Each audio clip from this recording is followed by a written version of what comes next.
मैं सबसे पहले हमारे दिलीप कुमार जी, महान कलाकार, जो एक सामाजिक व्यक्तिमत्व थे और कई सिनेमा में काम किया, समाज को दिशा देने का काम किया और एक अच्छा कलाकार जो हमारे देश का था वो आज हमारे में नहीं है।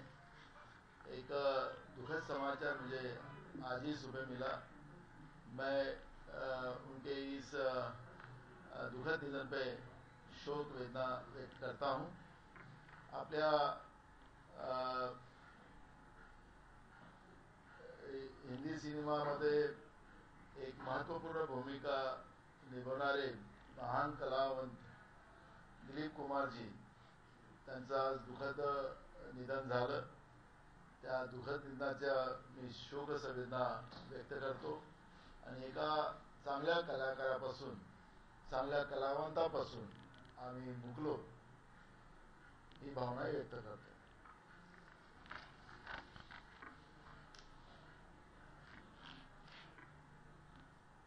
महागाईचं ज्या पद्धतीनं जाणीवपूर्वक नरेंद्र मोदीचं सरकार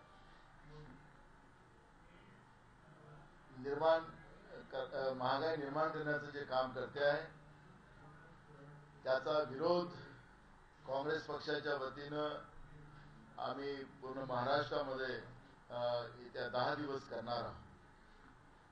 आमचे अखिल भारतीय काँग्रेसच्या वतीनं आम्हाला हे मार्गदर्शन आलेलं आहे। देशामध्ये मोदी सरकारच्या या अत्याचारी जुलमी व्यवस्थेच्या विरोधात ही आंदोलन व्यवस्था राहणार आहे। आपल्याला लक्षात असेल की ज्या उज्ज्वला गॅसचं प्रलोभन आमच्या गरीब लोकांना दिलं आणि सांगितले की आम्ही तुम्हाला स्वस्त गॅस देऊ, फुकटामध्ये तुम्हाला गॅस शेगडी आणि गॅस सिलेंडर देऊ आणि असं प्रलोभन देऊन गरिबांच्या घरी उज्ज्वला गॅस योजनेच्या माध्यमातून गॅस पोहोचवला आणि त्यांच्याकडे मिळणारं रॉकेलचं तेल, हे रॉकेलचं तेल मुद्दामून बंद केलं आणि आज त्या गरिबाच्या घरी रॉकेलचं तेलही नाही आणि एवढा महाग गॅस भरण्यासाठी पैसेही नाही। अशा पद्धतीची व्यवस्था, गरिबाच्या तोंडातलं घास हिसकण्याचंही पाप मोदी सरकारने जाणीवपूर्वक केलेलं आहे। डिझेल पेट्रोलच्या दरवाढीच्या बाबतीत सुद्धा भूमिका तीच आहे। आज बाजूच्या देशाला आपला देश जो डिझेल आणि पेट्रोल देतात त्याच्यामध्ये बांगलादेश असेल, श्रीलंका असेल, नेपाळ असेल, भूतान असेल, अशा अनेक देशाला आपला देश 30 रुपयाला पेट्रोल आणि 22 रुपयाला डिझेल विकतो आहे आणि आपल्या देशाच्या लोकांना 100 पार करून आज डिझेल पेट्रोलच्या किमतीमध्ये वाढ करून देशाच्या लोकांचे खिसे कापण्याचं पाप केंद्रातलं भाजपचं मोदीचं सरकार करते आहे। आणि आज या सगळ्या दरवाढीमुळे, कारण की डिझेलची किंमत वाढणं म्हणजेच सगळ्या गोष्टीच्या किमती वाढणं, कारण की वाहतूक खर्च त्याच्यामध्ये येतं आणि सगळ्या गोष्टी महाग होतात, सामान्य लोकांचं जगणं मुश्किल करण्याचं पाप मोदी सरकारने जाणीवपूर्वक केलेलं आहे। आणि म्हणून अशा या पद्धतीच्या कृत्रिम महागाई वाढवण्याचं पाप भ्रष्ट केंद्रातलं मोदीचं सरकार या देशाच्या लोकांचं जगणं मुश्किल करणाऱ्या मोदीच्या सरकारच्या विरोधात येते 10 दिवस विविध याच्यामध्ये विविध आमच्या ज्या काँग्रेसच्या संघटना आहेत त्या सगळ्या संघटनेच्या वतीनं पूर्ण राज्यभर हे आंदोलन केलं जाणार आहे, अशी ही आमची भूमिका आहे। आता उद्या मी स्वतः नागपूर या ठिकाणी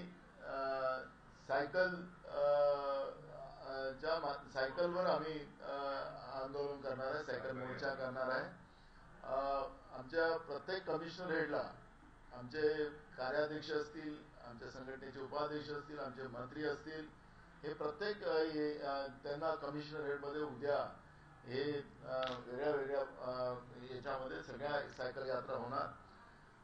दुसऱ्या दिवशी महिलांचा मोर्चा राहणार प्रत्येक जिल्ह्यामध्ये, प्रत्येक तालुक्याच्या मध्ये।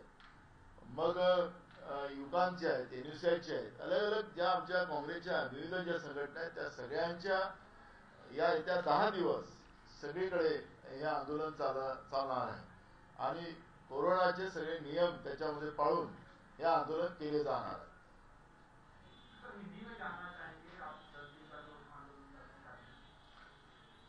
जिस तरह से नरेंद्र मोदी ने देश के लोगों का जीना दुभर कर दिया है, कांग्रेस ये हमेशा आम लोगों के साथ, देश की जनता के साथ रही है. सरकारें ये लोगों के लिए होती है, सरकार नफा कमाने के लिए नहीं होती और मुट्ठी भर लोगों को जीने के लिए व्यवस्था बनाने वाली सरकारें नहीं होती, ये कांग्रेस ने हमेशा बताया. लेकिन देश में मोदी की सरकार आने के बाद, भाजपा विचार की सरकार आने के बाद जिस तरह से कृत्रिम महंगाई बढ़ाने का पाप किया गया है, जैसे आपको कहा गया है कि उज्ज्वला गैस जो योजना है, गरीबों के घर में गैस तो पहुंचा दिया, लेकिन महंगाई इतनी बढ़ा दी है तो गरीब आदमी गैस का सिलेंडर भी नहीं भर सकता. जो जिसके घर में गैस सिलेंडर नहीं था उसको गैसलेट मिलता था, गैसलेट तेल मिलता था, वो भी जिसके घर में अब सिलेंडर आने की वजह से वो भी बंद हो गया. गरीबों को ना गैसलेट का तेल मिलता है और ना गैस मिल रहा है. ऐसे समय में वो जिए कैसे, ये एक सबसे बड़ा प्रश्न हो गया. गैस सिलेंडर की सब सब्सिडी निकालने का पाप भी मोदी ने किया है, बीजेपी ने किया है. वो उसके विरोध का एक आंदोलन हमारा रहेगा. दूसरा महत्वपूर्ण है कि डीजल पेट्रोल के रेट जिस तरह से बढ़ाए गए और वो भी कृत्रिम है, क्योंकि बाजू के हमारे जो देश है, श्रीलंका हो, नेपाल हो, भूटान हो, ऐसे देश को अपना देश डीजल पेट्रोल बेचता है, सप्लाई करता है. उनको 30 रुपए लीटर में पेट्रोल दिया जाता है, उनको 22 रुपए में डीजल दिया जाता है. ये रेट में अपने भारत सरकार को डीजल और पेट्रोल आज मिल रहा है, लेकिन अपने देश के लोगों को डीजल पेट्रोल के प्राइजेस जो है वो 100 रुपए के ऊपर करने का पाप मोदी सरकार और बीजेपी सरकार ने जो केंद्र में बैठकर किया है, जिससे लोगों का जीना दुभर किया है. और उसके लिए पूरे महाराष्ट्र में हमारे अखिल भारतीय कांग्रेस ने जो हमें आदेश दिया उसके आधार पर पूरे महाराष्ट्र में हम लोग यह आंदोलन कर रहे हैं. मैं खुद कल साइकिल रैली नागपुर में करूंगा. सभी कमिश्नर हेड में हमारे पक्ष के जो कार्याध्यक्ष है, हमारे उपाध्यक्ष है, हमारे संगठन के सब लोग हैं, हमारे मंत्री है, सब कमिश्नर हेड पे कल साइकिल रैली करेंगे. हर जिले में साइकिल रैली होगी. दूसरे दिन हमारा महिलाओं का अलग होगा. हमारी जितने भी कांग्रेस के हमारे फ्रंटल ऑर्गेनाइजेशन है, हमारे सेल है, ये आने वाले 10 दिन में पूरे गांव तक ये आंदोलन हम पहुंचाने वाले हैं. और बीजेपी का असली चेहरा जो केंद्र में बैठी हुई सरकार जो है, जो जिस तरह से जुर्म ढा रही है लोगों के ऊपर, उसके विरोध का प्रदर्शन कांग्रेस पूरे महाराष्ट्र में जोर शोर से करेगा और पब्लिक की आवाज उठाने का काम करेगा.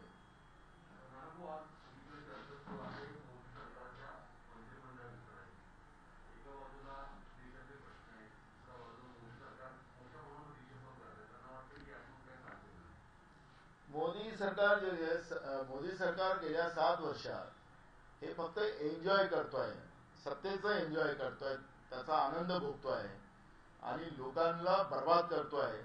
त्यांनी एक्सपान्शन करा की नाही करा त्याचा काही फरक पडत नाही. मोदी सरकारच्या अनेक मंत्र्यांना विचारलं तर त्याच्याजवळ साधी फाईल पण जात नाही, सगळं पीओम चालवतो. लोकतंत्र त्या ठिकाणी संपलेलं आहे.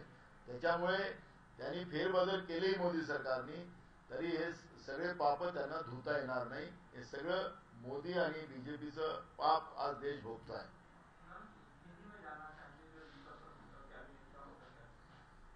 गए 7 साल में जो मोदी की सरकार को लोगों ने देखा है, मोदी सिर्फ पीओम से ही मोदी की सरकार चलती है. उनके मंत्री को कोई अधिकार नहीं.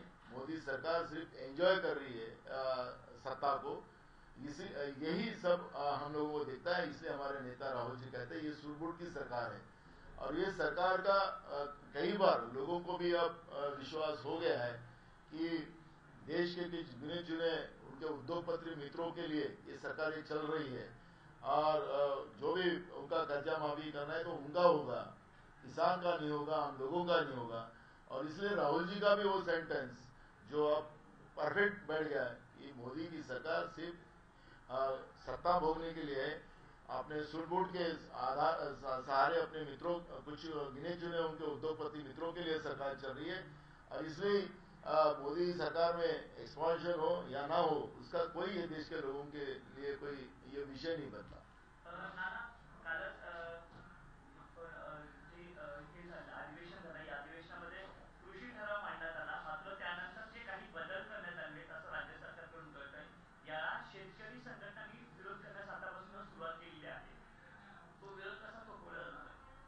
एक बघा जे काही बदल घडवायचे होते ते राज्य सरकारने घडवले पण आता खरं मूळ प्रश्न आहे की त्याला पब्लिक डोमेन मध्ये कायदा टाकले गेलेला आहे. जे काही शेतकऱ्यांच्या त्याच्यामध्ये सुधार येतील ते राज्य सरकार त्याला ऍडमिट करेल कारण की आता जो राज्यामध्ये कारण की राज्याला कायदा करायचा अधिकार आहे आणि काँग्रेसची पण हीच भूमिका होती की शेतकऱ्यांच्या समोर हा कायदा गेला पाहिजे आणि त्याच्या ज्या काही सूचना येतील त्या कायद्यामध्ये स्वरूप त्याला कायद्याच्या रूपाने आल्या पाहिजे आणि जेव्हा 2 महिन्याच्या आत जेव्हा याच्यामध्ये ज्या सुधारणा येतील शेतकऱ्यांच्या वतीनं त्या सगळ्या त्याच्यामध्ये मान्य केल्या जातील आणि फुलप्रूफ कायदा कारण की महाराष्ट्र एक असं राज्य आहे की देशाच्या अनेक राज्यांना देशाच्या सरकारलाही दिशा देणारं ठरलेलं आहे आणि म्हणून शेतकरी कायदे जे 3 कायदे केंद्र सरकारने केलेले आहेत जे काळे कायदे ज्याचा विरोध होतो आहे त्या कायद्याचा तर आम्ही विरोध केलेलाच आहे ते महाराष्ट्रामध्ये लागू होणारच नाही पण जे काही आता कायदे आपल्या राज्यामध्ये कृषी विषयक कायदे होतील जे 3ही कायदे या कायद्याच्या बद्दलचं निश्चितपणे एक चांगलं स्वरूप आपल्याला पुढच्या काळात कायद्याच्या रूपाने पाहण्यात येईल. 2 महिन्याच्या नंतर हा सुधार आल्यानंतर म्हणजे जे काही आता त्याचे येतील त्याच्या आम्हाला सुधारणा येतील लोकांना शेतकऱ्यांकडून जे प्रस्ताव येतील त्याच्या आधारावर आम्हाला वाटलं की याच्यासाठी स्पेशल अधिवेशन घ्यावं कारण की शेतकरी हा आपल्या देशाचा महत्वाचा कणा आहे. आपलंही महाराष्ट्र हे कृषीप्रधान राज्य आहे आणि म्हणून शेतकऱ्यांसाठी स्पेशल अधिवेशन घेतलं गेलं तर काही चुकीचं ठरू शकणार नाही आणि म्हणून वेळ आली तर तसं राज्य सरकारला काँग्रेसच्या वतीनं सांगण्यात येणार की शेतकऱ्यांसाठी एक स्पेशल अधिवेशन घ्यावं आणि त्याच्यासाठी फुलप्रूफ कायदा महाराष्ट्रात व्हावा ही मागणी काँग्रेसची राहणार.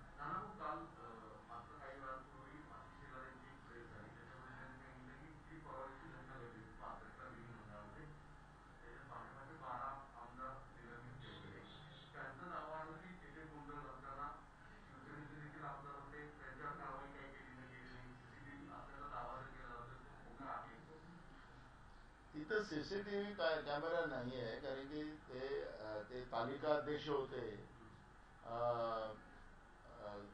जाधव त्यांना भास्कर जाधव त्यांना त्याची माहिती नव्हती ती असेल तर असं त्यांनी म्हटलं. त्यांनी काही तिथं सीसीटीव्ही फुटेज कॅमेरा आहे असं नाही म्हटलं त्यांनी असेल तर हे आपल्याला पाहता येईल असं त्यांनी म्हटलेलं आहे.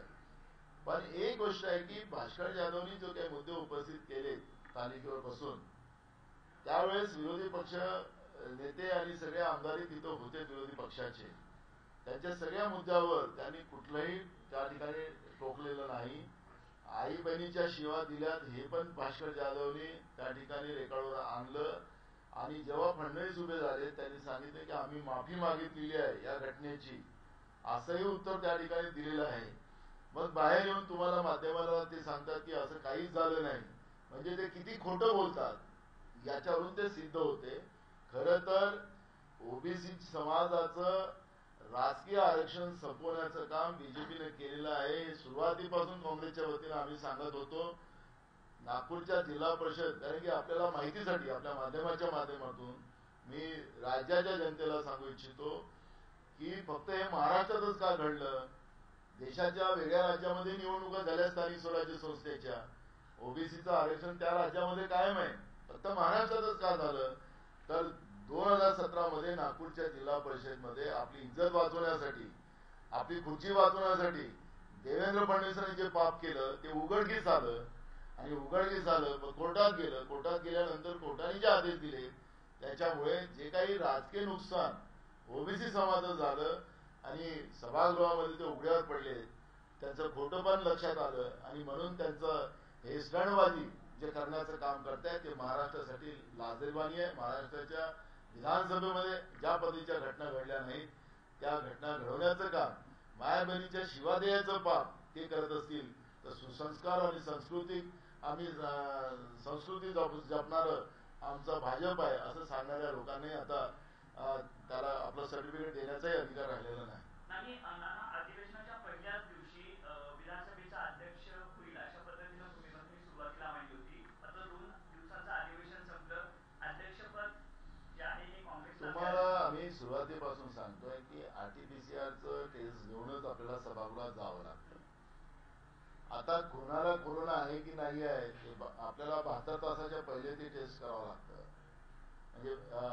म्हणजे जायच्या पहिल्या दिवशी आपल्याला करावं लागतं आणि तिला 72 तास चालतं. आता समजा सभागृहामध्ये कारण की आमदारांचं मतदान आहे त्याच्यामध्ये, तर नेमका ती अडचण त्याच्यामध्ये आली. अधिवेशन फक्त 2 दिवसाचं होतं आणि म्हणून आमचा आग्रह होता की प्रोग्राम लागला असता आणि समजा आमदारच त्यांना कोरोना झाला असता आणि ते नसतील उपस्थित, अशा परिस्थितीत अडचण निर्माण झाली असती. आणि म्हणून आम्ही सरकारला सांगितलं की हे सगळं पाहून आपल्याला निर्णय घेता येईल. तरी 15 आमदार अनुपस्थित होते आणि म्हणून हे समजा अट नसती कोणती कोरोनावाली, तर मग आम्ही आग्रही राहिलो असतो आणि या अधिवेशनामध्ये अध्यक्षपदाची निवडणूक करून घेतली असते. आता अधिवेशनाच्या काळात तुम्हाला एक अजून सांगतो की आपलंच राज्यात असं आहे की विधानसभेमध्ये, महाराष्ट्राच्या विधान परिषदेमध्ये नाही आणि देशातल्या दुसऱ्या राज्यातही नाही, जेव्हा पक्षांतर विरोधी कायदा आला राजीव गांधींच्या काळात, तर त्या कायद्याच्या अंतर्गत प्रत्येक राज्याने आपली नियमावली बदलवली. आपल्या महाराष्ट्राच्या विधान परिषदेतली नियमावली बदललेली आहे. तिथं राज्यपालाकडे जायची गरज नाही आणि त्या ठिकाणी गुप्त मतदानाची पद्धत नाही. तिथं मोशनमध्येच आपल्याला सभापतीची निवडणूक करता येते वरच्या हाऊसमध्ये. पण विधानसभेमध्ये आपल्याला गुप्त मतदानाची पद्धत आहे. खरं तर देशातल्या सगळ्या राज्यामध्ये समजा या पक्षांतर विरोधी कायद्याच्या नंतर हे नियम शिथिल करून आताचे नियम आणले गेले असेल तर महाराष्ट्र विधानसभेचे नियम का बदलले गेले नाही पाहिजेत हाही प्रश्न त्या ठिकाणी उपस्थित झालेला आहे. आणि म्हणून आमचं सरकारला तेच म्हणणं होतं की आखरी कायद्याअंतर्गत, कारण की हे राज्य कायद्याने चालणार राज्य आहे आणि म्हणून त्याही पद्धतीचा कायदा राज्य सरकारने दुरुस्त करावा ही मागणी आम्ही केली आहे. स्वप्नील लोणकर यांनी आत्महत्या केल्यानंतर आता आदिवासी भागामध्ये काम करणारे डॉक्टर्स आहेत, मानधनावरचे डॉक्टर आहेत 288, यांनी मुख्यमंत्र्यांना पत्र देऊन आत्महत्या करण्यासाठी परवानगी द्या अशी मागणी केली आहे. त्यांच्या मानधनामध्ये वाढ होत नाहीये, त्याकडे कसं पाहताय?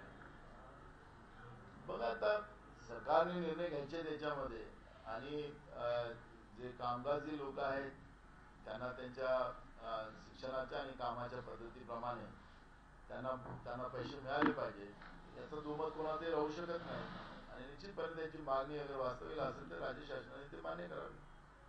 ईडी सध्या जोरदार कारवाई करते, खडसेंच्या जामांवर देखील कारवाई झाली आहे, कसं पाहतो?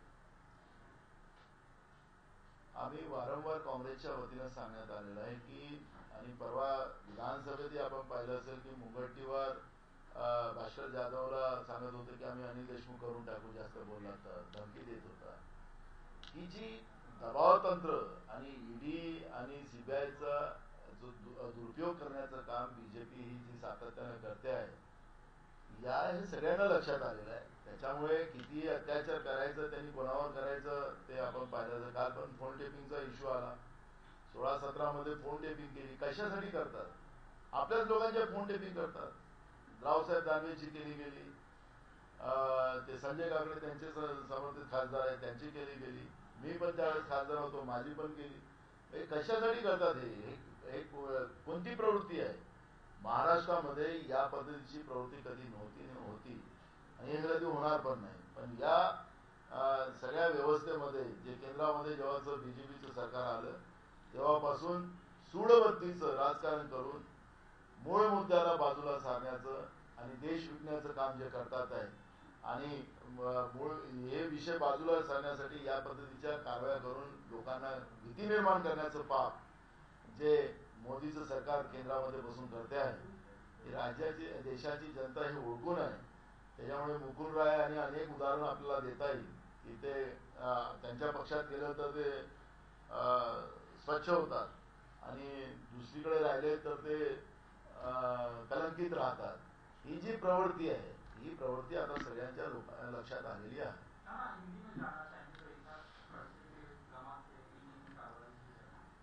बीजेपी दबाव तंत्र का राजकारण कर रही है. जब से मोदी की सरकार देश में आने के बाद उनकी नीयत और उनकी सोच देश की जनता के सामने आ चुकी है. क्या अमित शाह के लड़के को 5 साल में 100 गुना प्रॉपर्टी बढ़ सकती है? ऐसे कौन सा ऐसा करिश्मा उनके हाथ में आ गया? 1600 टाइम, मैं 100 नहीं 1600 टाइम उनका प्रॉपर्टी बढ़ता है. तो ऐसा कौन सा करिश्मा आ गया उनके पास? वो भी एक बार देश की जनता को बताना चाहिए ना. हम नहीं कहते कि जो लोगों ने गलतियां की उनको छोड़ो, लेकिन हमारी नेता इंदिरा जी थी. आपको सबको याद होगा कि अंतुली जी ने सीमेंट के बारे में उनको थोड़ा आरोप हुआ तो तुरंत उनको निकाला गया. वो अपना है वो इश्यू नहीं है. सबके लिए एक समान कानून होना चाहिए. क्या हमारे देश में अब समान कानून रहा? नरेंद्र मोदी की सरकार जिस तरह से मुकुल राय के भी इश्यू में आपने देखा होगा कि ईडी की इंक्वायरी शुरू की, वो बीजेपी में गए तो उनके सब इंक्वायरी बंद. तो इस तरह की जो दबाव तंत्र की राजनीति मोदी की सरकार देश में बैठ के कर रही है, देश की जनता समझ रही है.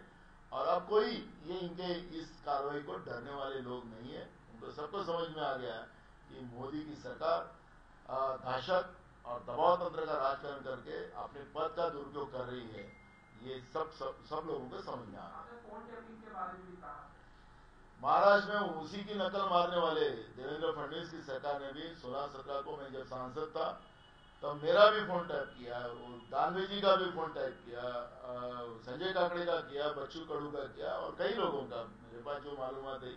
सत्ता पक्ष और विपक्ष वालों का भी इन लोगों ने फोन टैपिंग किया है. ये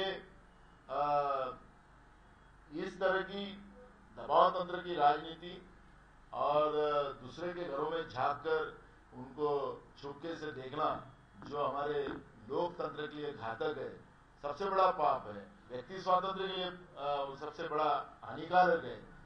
ये सब नियम को तोड़कर ये लोग जिस तरह से राजनीति कर रहे हैं, इस राजनीति का पर्दाफाश हो गया है. इसलिए उनकी जो बुरी हालतें 2 दिन से राज्य की जनता देखी है, उनको और इससे बुरी हालतें देखना पड़ेगा.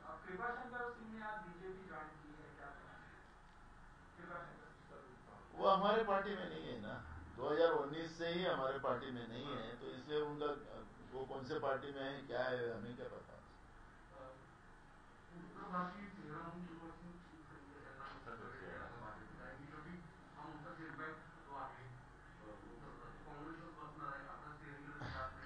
आमच्याजवळ खूप उत्तर भारतीय चेहरे आहेत. त्याच्यामुळे आणि 2019 आपण आता 2021 मध्ये आहोत. त्याच्यामुळे 2019 ते 2021 हा मोठा काळ झालेला आहे.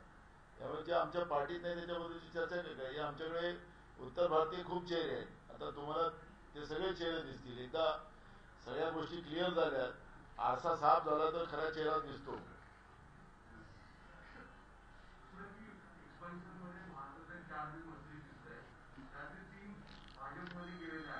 झालं का एक्सपान्शन झालं.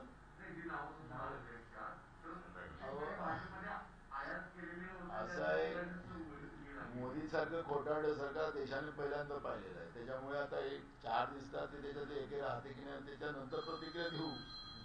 आतापासून काय प्रतिक्रिया द्यायची. प्रेस की आजादी के खिलाफ ग्लोबल लीडर्स की लिस्ट में मोदी भी. Imran Khan, Kim Jong Yong और ये मी बिग सलमान, सऊदी अरब और नरेंद्र मोदी. प्रेस की आजादी के खिलाफ ग्लोबल लीडर्स की लिस्ट में मोदी भी. क्या बात है. ये सबसे बड़ी न्यूज है. हाँ, चौथा स्तंभ के विरोध में हमारे देश के प्रधानमंत्री का ये ग्लोबल लिस्ट में नाम आना, ये हमारे लिए सबसे बड़ी खतरा है. हमारे लोकतंत्र के लिए खतरा है, हमारे संविधान के लिए खतरा है. और इस तरह का चौथा स्तंभ का दबाव तंत्र का यूज कर चौथा स्तंभ को ही खत्म करना चाहते हैं. तो इसका निषेध हम कांग्रेस की तरफ से मोदी का करते हैं. ग्लोबल लिस्ट मध्ये जे 4 देशाच्या राज्यकर्त्यांची नावं आलेली आहेत की जे प्रेसचा विरोध करतात, प्रेसला दाबतात, अशा या लिस्ट मध्ये जे पहिले इम्रान खान पाकिस्तानचे, मग दुसरे नॉर्थ कोरियाचे किम जोंग, आणि तिसरे अरब कंट्रीचे आहेत, आणि चौथे नरेंद्र मोदी आहे. या अशा चौथा स्तंभाच्या नुकसान करणाऱ्या, त्याला दबावात आणणाऱ्या नरेंद्र मोदीचा काँग्रेस निषेध करतो. बातमी मागची बातमी म्हणजे